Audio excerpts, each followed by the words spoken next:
Hello friends, technique മലയാളത്തിലേക്ക് വീണ്ടും സ്വാഗതം. ഇന്ന് നമ്മൾ ചെയ്യാൻ പോകുന്നത് മറ്റൊരു ലോങ് ടേം റിവ്യൂ ആണ്. അപ്പോൾ നമ്മൾ ചാനലിൽ ഓൾറെഡി കുറേ ഡിവൈസസിൻ്റെ ലോങ് ടേം റിവ്യൂ ചെയ്യാറുണ്ട്. കാരണം നിങ്ങൾ യൂസേഴ്സ് എല്ലാവരും പറയാറുണ്ട് ലോങ് ടേം എക്സ്പീരിയൻസ് എങ്ങനെയുണ്ട്, അതായത് ഒരു 3-4 മാസമൊക്കെ കഴിഞ്ഞ് യൂസ് ചെയ്യുമ്പോൾ എന്തെങ്കിലും ഇഷ്യൂസ് വരാറുണ്ടോ, അതേപോലെ സോഫ്റ്റ്വെയർ അപ്ഡേറ്റ് സൈക്കിൾ എങ്ങനെയാണ്, ഇങ്ങനത്തെ കാര്യങ്ങൾ ഒരുപാട് പേര് ചോദിക്കാറുണ്ട്. അതേപോലെ തന്നെ ബിൽഡ് ക്വാളിറ്റി എത്രത്തോളം നല്ലതാണ്, ഡിസ്പ്ലേയിൽ കുഴപ്പങ്ങൾ വരാറുണ്ടോ, പെർഫോമൻസ് ഡീഗ്രേഡ് ആവാറുണ്ടോ, ഇങ്ങനത്തെ കുറേ കാര്യങ്ങൾ എല്ലാവരും ചോദിക്കാറുണ്ട്. അതുകൊണ്ടാണ് നമ്മൾ ലോങ് ടേം റിവ്യൂ തുടങ്ങിയത്. അപ്പോൾ ഒരുപാട് ഡിവൈസസിൻ്റെ ലോങ് ടേം റിവ്യൂ നമ്മൾ ചെയ്തിട്ടുണ്ട്.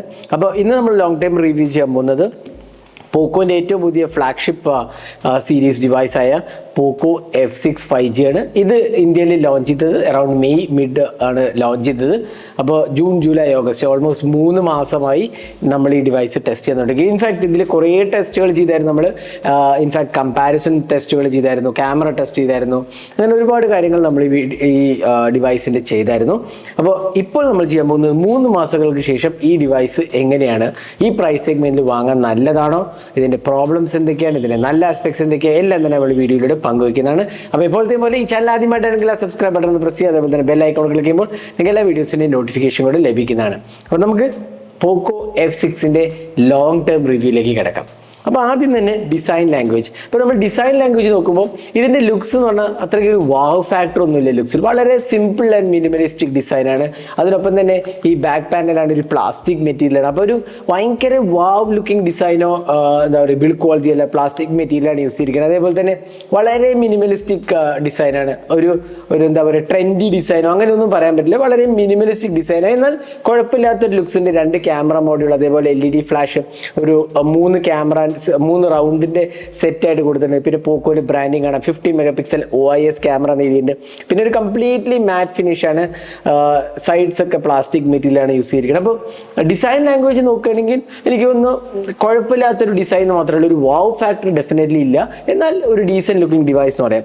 ഇനി ഫ്രണ്ട് പാനൽ ഡിസൈൻ നോക്കുകയാണെങ്കിൽ ഇവിടെ നമുക്ക് കാണാം ഫുൾ യൂണിഫോം ബെസൽസ്. പ്രോബ്ലി വളരെ മിനിമൽ, യൂണിഫോം എന്ന് പറയാൻ പറ്റില്ല, എന്നാലും വളരെ മിനിമൽ ബെസൽസ് ആണ് കൊടുത്തിരിക്കുന്നത്. അതൊരു ഇമ്പോർട്ടൻറ്റ് ആസ്പെക്ട്. കാരണം ഈ പ്രൈസിന് മുന്നിലുള്ള പല ഫോൺസിലും വലിയ ലാർജ് ബെസൽസ് ആണ്, ഇവിടെ വളരെ മിനിമൽ ബെസൽസ് ആണ് കൊടുത്തിരിക്കുന്നത്. അതുകൊണ്ട് തന്നെ നല്ലൊരു എക്സ്പീരിയൻസ് ആണെന്ന് പറയാം. പിന്നെ ഫ്ലാറ്റ് ഡിസ്പ്ലേ ആണ് കൊടുത്തിരിക്കുന്നത്.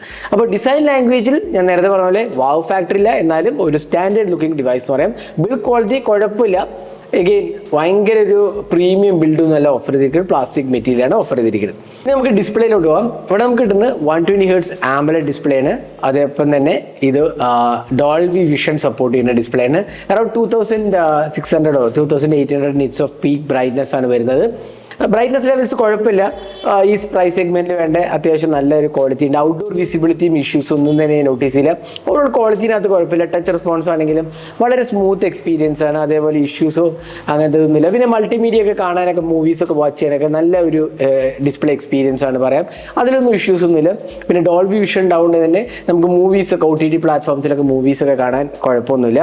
അപ്പോൾ ആ ഒരു ഇഷ്യൂ ഒന്നുമില്ല. പിന്നെ ഡിസ്പ്ലേയിൽ എനിക്ക് സ്ക്രീൻ ഗാർഡ് ഇട്ടിട്ടുണ്ട് ഇതിനകത്ത്, എന്നാൽ സ്ക്രാച്ചസോ അങ്ങനെ ഒന്നും വന്നിട്ടില്ല. ഈവൻ ബിൽഡ് ക്വാളിറ്റിയുടെ കാര്യത്തിലാണെങ്കിലും ഈവൻ റഫ് യൂസേജിലും സ്ക്രാച്ചോ ഇഷ്യൂസ് ഒന്നും തന്നെ വന്നിട്ടില്ല. അത് എടുത്ത് പറയേണ്ട കാര്യമാണ്. പിന്നെ ഓവറോൾ ക്വാളിറ്റീൻ്റെ കാര്യത്തിലും ഇഷ്യൂസ് ഒന്നും തന്നെ ഞാൻ നോട്ടീസ് ചെയ്തില്ല. അപ്പോൾ ഡിസ്പ്ലേ കുഴപ്പമില്ല. ഈവൻ 3 മാസത്തിനകത്ത് ഡിസ്പ്ലേയിൽ വേറെ ഇഷ്യൂസ് ഒന്നും തന്നെ നോട്ടീസും ചെയ്തിട്ടില്ല. ഇനി പെർഫോമൻസും സോഫ്റ്റ്വെയറിലേക്ക് പോകും. ആദ്യം നമുക്ക് സോഫ്റ്റ്വെയർ പറയാം. ഇത് വരുന്നത് HyperOS ആണ്. Android 14 ഔട്ട് ഓഫ് ബോക്സ് ആണ്. ഷോമിൻ്റെ HyperOS ആണ് ഇത് പവർ ചെയ്തിരിക്കുന്നത്. അപ്പോൾ നമുക്ക് HyperOSൽ എന്തൊക്കെ ഫീച്ചേഴ്സ് ആണ് ഇതിൽ കൊടുത്തിരിക്കുന്നത് നമുക്ക് നോക്കാം. ഈ സോഫ്റ്റ്വെയറിൻ്റെ കാര്യത്തിലേക്ക് വരുമ്പോൾ നമുക്ക് കിട്ടുന്നത് Android 14 ഔട്ട് ഓഫ് ബോക്സ് ആണ്. ജസ്റ്റ് അബൌട്ട് ഫോൺ എടുക്കാം. ഷോമിൻ്റെ HyperOS ആണ് Android 14 ഔട്ട് ഓഫ് ബോക്സ്. ഇപ്പോൾ നമുക്ക് കിട്ടിയിരിക്കുന്നത് ജൂലൈയിലെ പാച്ചാണ്. ഇൻഫാക്ട് 1 month ബാക്ക് ആണ്.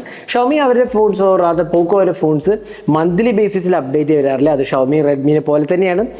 ഇൻഫാക്ട് 2 months ഒക്കെ കൂടുമ്പോഴാണ് അപ്ഡേറ്റ് വരാറ്. അപ്പോൾ പക്ക എല്ലാ മാസം അപ്ഡേറ്റ് കിട്ടണമെന്നുണ്ടെങ്കിൽ പോക്കോ അത്ര ഒരു ചോയ്സ് അല്ല. എന്നാൽ അപ്ഡേറ്റ്സ് വരാറുണ്ട്. ഇവർ 3 years ഓഫ് ആൻഡ്രോയിഡ് അപ്ഡേറ്റ്സും പ്രോമിസ്ഡ് ആണ്. അപ്പോൾ അതുകൊണ്ട് തന്നെ അപ്ഡേറ്റ്സിൽ ഇഷ്യൂ ഇല്ല, ഫാസ്റ്റ് അല്ല എന്ന് മാത്രമേ ഉള്ളൂ.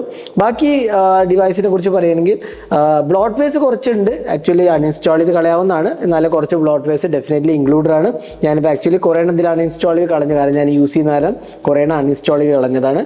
അപ്പോൾ ബ്ലോട്ട് വേസ് ഉണ്ട് ഡെഫിനറ്റ്ലി. പിന്നെ UI എക്സ്പീരിയൻസിൻ്റെ കാര്യം പറയുകയാണെങ്കിൽ നമുക്ക് ഒരുപാട് ഓപ്ഷൻസ് വരുന്നുണ്ട്. ഇന്റർ കണക്ടിവിറ്റി ഓപ്ഷൻസ് ഉണ്ട്. അതിനൊപ്പം തന്നെ കസ്റ്റമൈസേഷൻ ഉണ്ട്. ലോക്ക് സ്ക്രീൻ കസ്റ്റമൈസേഷൻ നമുക്കറിയാമല്ലോ, അതെല്ലാം തന്നെ നല്ല എക്സ്പീരിയൻസ് ആണ് തരുന്നത്. പിന്നെ അഡീഷണൽ ഓപ്ഷൻസ് ഉണ്ട്. നമുക്ക് എല്ലാ ഹൈപ്പർ ഓയിസിലും വരുന്ന പോലെ തന്നെ ഓപ്ഷൻസും കൊടുത്തിട്ടുണ്ട്. അപ്പോൾ നല്ലൊരു സോഫ്റ്റ്വെയർ എക്സ്പീരിയൻസ് ആണ്. ആൻഡ്രോയിഡ് അപ്ഡേറ്റ്സ് മന്ത്ലി ബേസിസിലല്ല എന്ന് മാത്രമേ ഉള്ളൂ, ബാക്കി എല്ലാം കൊണ്ടും തന്നെ നല്ലൊരു സ്മൂത്ത് എക്സ്പീരിയൻസ്, ലാഗോ ഇഷ്യൂസോ അങ്ങനെ ഒന്നും തന്നെ നോട്ടീസ് ചെയ്തില്ല. അപ്പോൾ കുറച്ചൊന്ന് കസ്റ്റമൈസ് ചെയ്തെടുക്കാൻ പറ്റുകയാണെങ്കിൽ നല്ലൊരു UI എക്സ്പീരിയൻസ് ആണ്. അതിനൊപ്പം തന്നെ നമുക്ക് ബ്ലോട്ട്വെയർസ് എല്ലാം അൺഇൻസ്റ്റാളും കൂടെ ചെയ്ത് കളഞ്ഞാൽ നല്ലൊരു എക്സ്പീരിയൻസ് ഡെഫിനറ്റ്ലി നമുക്ക് ഇതിൽ നിന്ന് കിട്ടുന്നുള്ളതിൽ ഒരു സംശയമില്ല. അപ്പോൾ അതാണ് സോഫ്റ്റ്വെയറിൻ്റെ കാര്യം പറയുകയാണെങ്കിൽ. പെർഫോമൻസിലേക്ക് വരെ നമുക്കിവിടെ കിട്ടുന്നത് സ്നാപ്ഡ്രാഗൺ 8s Gen 3. അതാണ് ഇതിലെ ഏറ്റവും ഇമ്പോർട്ടൻറ്റ് ആസ്പെക്റ്റ്, പെർഫോമൻസ്. ഇതൊരു പെർഫോമൻസ് ഓറിയൻറ്റഡ് ഡിവൈസ്. നമുക്കറിയാം F സീരീസ് എപ്പോഴും തന്നെ പെർഫോമൻസ് ഓറിയൻറ്റഡ്, ഇതിലും ഒരു ഡിഫറൻസും ഇല്ല എന്നുള്ളതാണ്. അതായത് സ്നാപ്ഡ്രാഗൺ 8s Gen 3 എന്ന് പറഞ്ഞാൽ സ്നാപ്ഡ്രാഗൺ 8 സീരീസിലെ മൂന്നാമത്തെ ബെസ്റ്റ് പവർഫുൾ ഡിവൈസ് എന്ന് വേണമെങ്കിൽ പറയാം. അത് മാത്രമല്ല LPDDR5X റാമും UFS 4.0. അത് ഈ പ്രൈസ് സെഗ്മെന്റിൽ കേട്ടിട്ടേ വേറെ ഒരു ഡിവൈസിൽ UFS 4.0 ഇല്ല എന്ന് പറയാം. കാരണം ഈ സെഗ്മെന്റിൽ 2.2 വരെ തരുന്ന ഫോൺസ് ഉണ്ട്. അത് ആ സമയത്താണ് ഇവിടെ 4.0 വരുന്നത്. അപ്പോൾ സോളിഡ് പെർഫോമൻസ് ഡിവൈസ് ആണ്. എഗെയിൻ F സീരീസ് നമുക്കറിയാം പെർഫോമൻസ് ഓറിയന്റഡ് ആണ്. ഇതും ഒരു ഡിഫറൻസും ഇല്ല, നല്ല സോളിഡ് എക്സ്പീരിയൻസ്. ഗെയിമിംഗ് എക്സ്പീരിയൻസ് ആണെങ്കിൽ അടിപൊളിയാണ്. ഇപ്പോൾ ഗെയിമേഴ്സിന് പറ്റിയ ഈ പ്രൈസ് സെഗ്മെന്റിൽ പറ്റിയ ഒരു അടിപൊളി ഡിവൈസ് ആണെന്ന് പറയണതിൽ ഒരു സംശയമില്ല. അപ്പം പെർഫോമൻസ് സോളിഡ് ആണ്, ഹീറ്റിംഗ് ഇഷ്യൂസ് ഒന്നും ഇല്ല. പിന്നെ ജനറൽ യൂസേജിൽ ഹീറ്റിംഗ് ഒന്നും ഇല്ലത്. എന്നാൽ ഗെയിം കളിക്കുമ്പോൾ കുറച്ച് ചെറിയ രീതിയിൽ ചൂടാവും, അത് ഏത് ഡിവൈസ് ആണെങ്കിലും ചൂടാവും. അല്ലാണ്ട് CPU ത്രോട്ട്ലിംഗ് ടെസ്റ്റിലൊക്കെ നല്ല രീതിയിലാണ് വന്നത്. അപ്പോൾ പെർഫോമൻസ് പവർ ഹൗസ് ആണ്. ഇൻഫാക്ട് ഇവൻ 3 മാസം കഴിഞ്ഞിട്ട് അപ്ഡേറ്റ്സ് വന്നിട്ട് പെർഫോമൻസിൽ ഒരു ഡ്രോപ്പും ഉണ്ടായിട്ടില്ല എന്ന് വേണ്ടി പറയാം. അപ്പോൾ നല്ലൊരു സോളിഡ് എക്സ്പീരിയൻസ് ആണ്. ഗെയിമേഴ്സിന് ഇതൊരു അടിപൊളി എക്സ്പീരിയൻസ് ആണ്, ഡെഫിനറ്റ്ലി നമുക്ക് പറയാൻ സാധിക്കും. പിന്നെ ഇതിനകത്ത് in display finger print scanner, dual stereo speakers, അതെല്ലാം തന്നെ നല്ല എക്സ്പീരിയൻസ് ആണ് തരുന്നത്. അതിനൊപ്പം തന്നെ 5G ബാൻഡ്സ് ഉണ്ട്. എയർടെലും ജിയോ നമ്മൾ രണ്ടും ടെസ്റ്റ് ചെയ്തു, ഒരു ഇഷ്യൂസും ഇല്ല. നെറ്റ്വർക്ക് സിഗ്നൽസിനൊക്കെ അത്യാവശ്യം കുഴപ്പമില്ലാത്ത വന്നിട്ടുണ്ട്. പിന്നെ നമുക്ക് ഡ്യുവൽ സിം കാർഡ് സപ്പോർട്ടും ഇൻക്ലൂഡഡ് ആണ്. ഇനി ക്യാമറയിലോട്ട് പോകാം. അപ്പോൾ F സീരീസിൻ്റെ വേറൊരു പ്രത്യേകത എന്ന് വെച്ചാൽ ക്യാമറ സെൻട്രിക് ഡിവൈസ് അല്ല. നമുക്കറിയാലോ ഒരു F സീരീസും ഭയങ്കര അടിപൊളി ക്യാമറാസും തന്നിട്ടില്ല. എന്നാൽ ഇതും ഈ ഡിവൈസും ഏറെക്കുറെ അത് തന്നെയാണ്. ഒരു 50 മെഗാപിക്സൽ സോണി സെൻസർ ഉണ്ട്, OIS ഉണ്ട്, ഒരു 8 മെഗാപിക്സൽ അൾട്രാവൈഡും, പിന്നെ നമുക്ക് ഒരു 20 മെഗാപിക്സൽ സെൽഫി ക്യാമറയാണ് വരുന്നത്. അപ്പോൾ ക്യാമറാസിന് മുൻതൂക്കം കൊടുത്തൊരു ഡിവൈസ് അല്ല. നമുക്ക് ഹാർഡ്വെയർ കാണുമ്പോൾ തന്നെ അറിയാലോ, മുൻതൂക്കം കൊടുത്തൊരു ഡിവൈസ് അല്ല. എന്നാൽ പോക്കോ F5 ആയിട്ട് കമ്പയർ ചെയ്യുമ്പോൾ ഇതിൽ ഇംപ്രൂവ്ഡ് ക്യാമറാസ് ആണ്, അതിലൊരു സംശയമില്ല. ഇൻഫാക്ട് രണ്ട് അപ്ഡേറ്റ്സ് കഴിഞ്ഞിട്ടും ക്യാമറയിൽ പെർഫോമൻസ് ഡീഗ്രഡേഷൻ ഒന്നും ഉണ്ടായിട്ടില്ല. നമ്മളിപ്പോൾ ഇന്ന് വരെ ടെസ്റ്റ് ചെയ്തായിരുന്നു ക്യാമറയിൽ ഇഷ്യൂസ് ഒന്നുമില്ല. ഓവറോൾ ബെസ്റ്റ് ക്യാമറയാണോ ചോദിച്ചാൽ ഡെഫിനറ്റ്ലി അല്ല. എന്നാൽ സാറ്റിസ്ഫൈയിങ് ക്യാമറയാണ്. ഭയങ്കര ഒരു വാവ് ഫാക്ടറിലേക്ക് ഈ ക്യാമറ സെൻട്രിക് ഡിവൈസാണ് നിങ്ങൾ എടുക്കാൻ പ്ലാൻ ഉണ്ടെങ്കിൽ പോക്കോ F6 എടുക്കാതിരിക്കും നല്ലത്. ഇതൊരു ക്യാമറ സെൻട്രിക് ഡിവൈസ് അല്ല, ഇതൊരു പെർഫോമൻസ് ഓറിയൻറ്റഡ് ഡിവൈസാണ്. അപ്പോൾ അത് മനസ്സിൽ വെക്കുക. അപ്പോൾ ബാക്കി കാര്യങ്ങൾ പറയുക, ഇതിനകത്ത് OIS ഉണ്ട്, ഡേ ലൈറ്റ് ക്യാപ്ചേഴ്സ് അത്യാവശ്യം നല്ല ക്വാളിറ്റിയിൽ വന്നിട്ടുണ്ട്. പ്രോബ്ലംസോ ഇഷ്യൂസോ ഒന്നും തന്നെ ഞാൻ നോട്ടീസ് ചെയ്യില്ല. നല്ലൊരു പെർഫോമൻസ് ഓറിയൻറ്റഡ് ആണ്. പിന്നെ ultra wide angle camera average ആണ്. ലോ ലൈറ്റ് എക്സ്പീരിയൻസും പോർട്രേറ്റ്സും ഒക്കെ തന്നെ എബോ ആവറേജ് കാറ്റഗറിയാണ്. ദ ബെസ്റ്റ് എന്ന് പറയാൻ പറ്റില്ല, എന്നാൽ എബോ ആവറേജ് കാറ്റഗറിയാണ്. ഡിസപ്പോയിന്റിങ് എക്സ്പീരിയൻസ് അല്ല എന്ന് നമുക്ക് തീർത്ത് പറയാം. എന്നാൽ ദ വാവ് ഫാക്ടർ ഇല്ല എന്ന് വേണമെങ്കിൽ പറയാം. സെൽഫി ക്യാമറ ആണെങ്കിലും കുഴപ്പമില്ല. പിന്നെ 4K 60 FPS സപ്പോർട്ടും ഉണ്ട്. അപ്പോൾ ക്യാമറയിൽ ഹാർഡ്വെയർ നല്ല ഡെഫിനറ്റ്ലി ഇംപ്രൂവ്ഡ് ആണ്. F5 ആയിട്ട് കമ്പയർ ചെയ്യുമ്പോൾ ഇംപ്രൂവ്ഡ് ആണ്. എന്നാൽ ദ ബെസ്റ്റ് ക്യാമറ എന്നും പറയാൻ പറ്റില്ല. ഇനി ബാറ്ററിയിലോട്ട് പോകാം. 5000 mAh ബാറ്ററി, 90 വാട്ട് ചാർജിങ്, നല്ലൊരു കോംബോ ആണ്. 90 വാട്ടിന് നോക്കിയാൽ 120 വാട്ട് കൊടുക്കാമായിരുന്നു എന്ന് എനിക്ക് തോന്നുന്നു. എന്നാലും കുഴപ്പമില്ല, ഒരു 40-45 മിനിറ്റ്സിനകത്ത് ഫുൾ ചാർജ് ആവുകൊണ്ട് കുഴപ്പമില്ല. പിന്നെ ബാറ്ററി ലൈഫ് നല്ലതാണ്, എനിക്ക് ഇഷ്യൂസ് ഒന്നും തന്നെ നോട്ടീസ് ചെയ്യില്ല. ഇൻഫാക്ട് 2 അപ്ഡേറ്റ്സ് കഴിഞ്ഞിട്ട് ബാറ്ററി ലൈഫ് കുഴപ്പമൊന്നും തോന്നിയില്ല, ഇഷ്യൂസ് ഒന്നുമില്ല. ഓൾമോസ്റ്റ് നല്ല എക്സ്പീരിയൻസ് കിട്ടുന്നുണ്ട്. അപ്പോൾ അതിലും ഒരു സോളിഡ് പെർഫോമൻസ് നമുക്ക് ഡെഫിനറ്റ്ലി പറയാൻ സാധിക്കും. അപ്പോൾ ബാറ്ററിയിൽ നല്ല ഒരു എക്സ്പീരിയൻസ് ആണ് പോക്കോ F6 5G നൽകുന്നത്.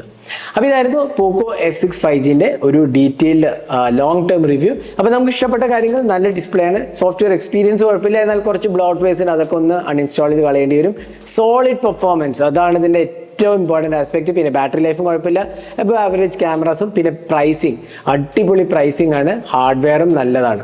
പിന്നെ ഇതിൻ്റെ പോരായ്മ എന്ന് പറഞ്ഞാൽ 3.5mm ഓഡിയോ ജാക്ക് ഇല്ല എന്നുള്ളതാണ്. അത് വലിയൊരു പോരായ്മയായിട്ട് പറയുന്നില്ല. പിന്നെ ബ്ലോട്ട്വെയർസ് ഉണ്ട് എന്നുള്ളതാണ് വേറൊരു പോരായ്മ. പിന്നെ ക്യാമറാസ് ആവറേജ് ക്വാളിറ്റി അല്ലെങ്കിൽ എബോ ആവറേജ് ക്വാളിറ്റി എന്ന് മാത്രമേ ഉള്ളൂ, ക്യാമറ സെൻട്രിക് ഡിവൈസ് അല്ല എന്ന് വേണമെങ്കിൽ പറയാം. അപ്പോൾ ഇതായിരുന്നു പോക്കോ F6ൻ്റെ ലോങ് ടേം റിവ്യൂ. പിന്നെ ഇതിനകത്ത് ഞാൻ ഇത്രയും നാൾ യൂസ് ചെയ്തിട്ട് സ്ക്രാച്ചോ ഡെൻറ്റോ അങ്ങനെ ഒന്നും തന്നെ വന്നില്ല. അപ്പോൾ അത്യാവശ്യം ഡീസൻറ്റ് ബിൽഡ് ക്വാളിറ്റിയും ഇതിനകത്ത് കൊടുത്തിട്ടുണ്ട്. ഭയങ്കര ഒരു വാവ് ഫാക്ടറുള്ള ബിൽഡ് ക്വാളിറ്റി ഒന്നുമില്ല, സുപ്പീരിയർ ബിൽഡ് ക്വാളിറ്റി ഒന്നും പറയാൻ പറ്റില്ല. എന്നാൽ തന്ന ബിൽഡ് ക്വാളിറ്റി കുഴപ്പമൊന്നുമില്ല, ഇഷ്യൂസ് ഒന്നും തന്നെ ഞാൻ നോട്ടീസ് ചെയ്യില്ല. അപ്പോൾ ഇതായിരുന്നു പോക്കോ F6ന്റെ ഒരു ഡീറ്റെയിൽ ലോങ് ടേം റിവ്യൂ.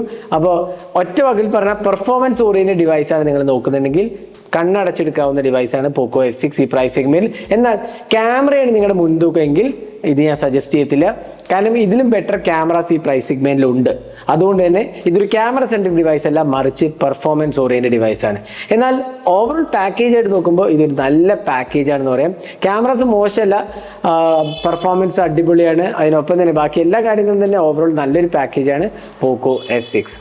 അപ്പോൾ നിങ്ങൾ പുതിയ മിഡ് റേഞ്ച് ഡിവൈസ് എടുക്കാൻ പ്ലാൻ ഉണ്ടെങ്കിൽ പവർഫുൾ പാക്കേജാണ് പോക്കോ F6 തരുന്നത്. അപ്പോൾ ഇതായിരുന്നു പോക്കോ F6ന്റെ ഡീറ്റെയിൽ ലോങ് ടേം റിവ്യൂ. ഈ വീഡിയോ നിങ്ങൾക്ക് ഇഷ്ടപ്പെടുന്നതായിരിക്കുന്നു. ഈ ഡിവൈസിനെ കുറിച്ചുള്ള അഭിപ്രായങ്ങൾ കമന്റ് സെക്ഷനിൽ പോസ്റ്റ് ചെയ്യാൻ മറക്കരുത്. Thanks for watching. Hope to see in next video. Have a great day.